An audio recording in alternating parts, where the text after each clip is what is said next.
Performance കൊണ്ട് എക്കാലത്തും മലയാളികളെ ഞെട്ടിച്ചിട്ടുള്ള മമ്മൂക്കയുടെ മറ്റൊരു കൊടൂര വില്ലനിസം, കൊടൂര പെർഫോമൻസ് ആണ് കളങ്കാവൽ എന്ന സിനിമയിലൂടെ മലയാളികൾക്ക് ലഭിച്ചത്. ഇന്നത്തെ ആദ്യത്തെ ഷോ 9:30 തുടങ്ങി.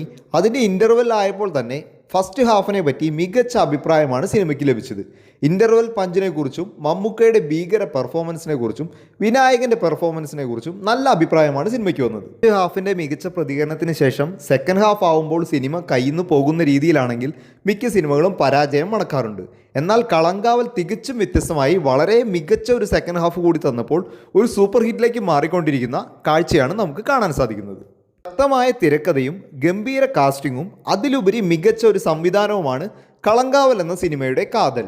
മമ്മൂക്കയുടെയും വിനായകൻ്റെയും മികച്ച പെർഫോമൻസുമായി സിനിമ മുന്നേറുമ്പോൾ സിനിമയുടെ മൊത്തത്തിലുള്ള ഫീലിനെ എൻഹാൻസ് ചെയ്യാൻ സാധിക്കുന്ന വിധത്തിൽ മുജീബ് മജീദിൻ്റെ ബാക്ക്ഗ്രൗണ്ട് സ്കോറും കൂടി വരുമ്പോൾ സിനിമയെ അത് വേറൊരു തലത്തിലേക്കാണ് എത്തിക്കുന്നത്.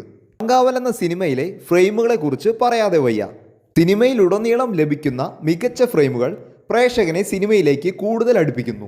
സിനിമയുടെ തുടക്കം മുതലേ തന്നെ വളരെ ഹൈ തരുന്ന മമ്മൂക്കയുടെ പെർഫോമൻസും ഇൻ്റർവെൽ പഞ്ചും സിനിമയിലുടനീളം മമ്മൂക്ക ഉപയോഗിച്ചിരിക്കുന്ന സ്ലാങ്ങും എല്ലാം വളരെ മികച്ചതാണ്. കളങ്കാവലിലെ നായകനായ വിനായകന് ഈ ചിത്രത്തിലൂടെ ലഭിക്കുന്നത് വർമ്മന് ശേഷം മറ്റൊരു മികച്ച ക്യാരക്ടറിനെയാണ്. ക്ലൈമാക്സിലേക്കൊക്കെ അടുക്കുമ്പോൾ വിനായകൻ മമ്മൂക്കയുടെ പെർഫോമൻസിനേക്കാൾ മുകളിൽ ചെയ്യുന്നുണ്ടോ എന്ന് പോലും നമുക്ക് തോന്നിപ്പോകും.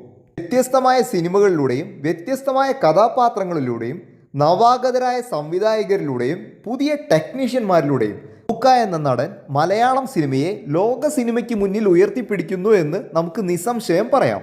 ഇത്രയും നേരം നമ്മൾ സംസാരിച്ചത് കളങ്കാവൽ എന്ന സിനിമയുടെ ക്ലാസിനെ പറ്റിയാണെങ്കിൽ സിനിമ ബോക്സ് ഓഫീസിൽ മാസ് പ്രകടനമാണ് കാഴ്ചവെക്കുന്നത് എന്നുള്ളതിൽ ഒരു തർക്കവുമില്ല. ചിത്രത്തിന് ബുക്ക് മൈ ഷോയിൽ ലഭിക്കുന്ന വരവേൽപ്പും അതുപോലെ തന്നെ മിക്ക തിയേറ്ററുകളിലും ചിത്രത്തിന് അഡീഷണൽ ഷോസ് ആഡ് ചെയ്യുന്നതും സിനിമയ്ക്ക് ബോക്സ് ഓഫീസിൽ ലഭിക്കുന്ന വരവേൽപ്പിന്റെ ഉദാഹരണമാണ്. കളങ്കാവൽ എന്ന സിനിമ മാസിലും ക്ലാസിലും മികച്ചതായി തീരട്ടെ എന്ന് ആശംസിച്ചുകൊണ്ട് കൂടുതൽ സിനിമാ വിശേഷങ്ങളുമായി നമുക്ക് വീണ്ടും കാണാം. നിങ്ങൾ ഈ സിനിമ കണ്ടവരാണെങ്കിൽ നിങ്ങളുടെ അഭിപ്രായങ്ങൾ ചുവടെ ചേർക്കുമല്ലോ.